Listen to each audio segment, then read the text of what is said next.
परमेश्वर के धन्य नाम की महिमा हो। प्रभात मनन के सत्र 2621 में आप सभी का बड़े प्रेम के साथ स्वागत करता हूं। आइए आज के मनन के लिए हम पढ़ते हैं यूहन्ना की दूसरी पत्री अध्याय 1 पद 1 और 2। मुझ प्राचीन की ओर से उस चुनी हुई महिला और उसके बच्चों के नाम जिनसे मैं सच्चा प्रेम रखता हूँ, और केवल मैं ही नहीं वरन वे सब भी प्रेम रखते हैं जो सत्य को जानते हैं, वह सत्य जो हम में स्थिर रहता है और सर्वदा हमारे साथ अटल रहेगा। हम इस बात को पूर्व में कई बार देखे हुए हैं कि सत्य शब्द को बाइबल में विशेषकर नया नियम में खास करके दो बातों को सूचित करने के लिए उपयोग किया है। यीशु मसीह ने कहा, मार्ग और सत्य और जीवन मैं ही हूँ, यूहन्ना 14:6। यूहन्ना 17:17 में प्रभु स्वयं पिता से इस प्रकार कहता है, सत्य के द्वारा उन्हें पवित्र कर, तेरा वचन सत्य है। सत्य शब्द प्रभु यीशु मसीह को और वैसे ही परमेश्वर के वचन को सूचित करने के लिए उपयोग किया है। सच में यीशु मसीह और परमेश्वर का वचन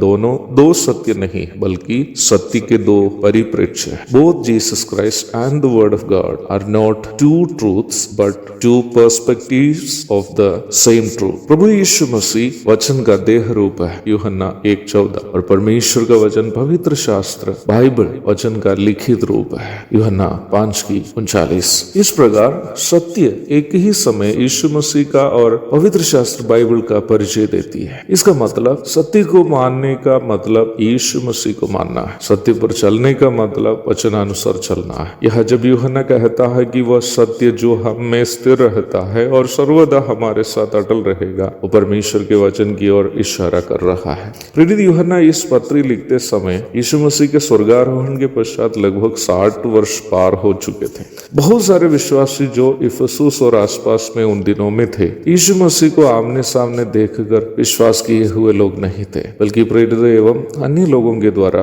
वचन सुनकर विश्वास किए हुए लोग थे। प्रभु यीशु मसीह भी उन लोगों को जो बिना प्रभु को देखे उन पर विश्वास किए हैं अधिक धन्य बुलाए हुए हैं, यूहन्ना 20:29। आज हम भी उसी प्रकार बिना यीशु मसीह को आमने सामने देखे पर वचन में विश्वास करने के द्वारा उद्धार पाए हुए। मेरा कहना यह नहीं है कि प्रेरितों एवं अन्य लोग जो यीशु मसीह को आमने सामने देखे थे वचन पर बिना विश्वास किए उद्धार पाए थे, वे लोग भी पुराने नियम में यीशु मसीह के बारे में लिखी गई भविष्यवाणियों पर विश्वास करने के कारण ही यीशु मसीह को जब देखे तो उन भविष्यवाणियों की पूर्ति यीशु मसीह में देखकर उन पर विश्वास किए थे, यूहन्ना 1:45। तो संक्षेप यह है कि जो लोग यीशु मसीह को आमने सामने देखकर उन पर विश्वास किए थे और आज हम जो बिना देखकर यीशु मसीह पर विश्वास करते हैं, दोनों के विश्वास का आधार परमेश्वर का लिखित वचन ही है। यीशु मसीह स्वयं भी अपना परिचय परमेश्वर के लिखित वचन के द्वारा ही करता था।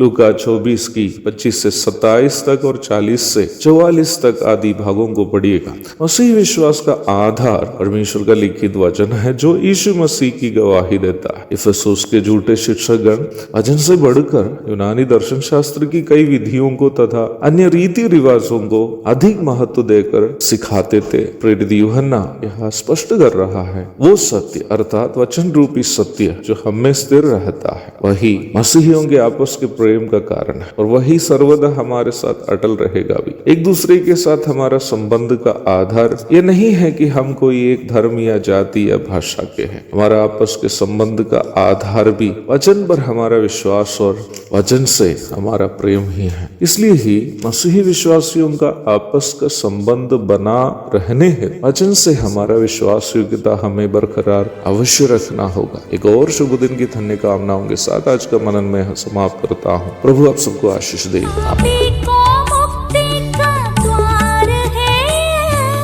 संत को मार्ग का दर्शन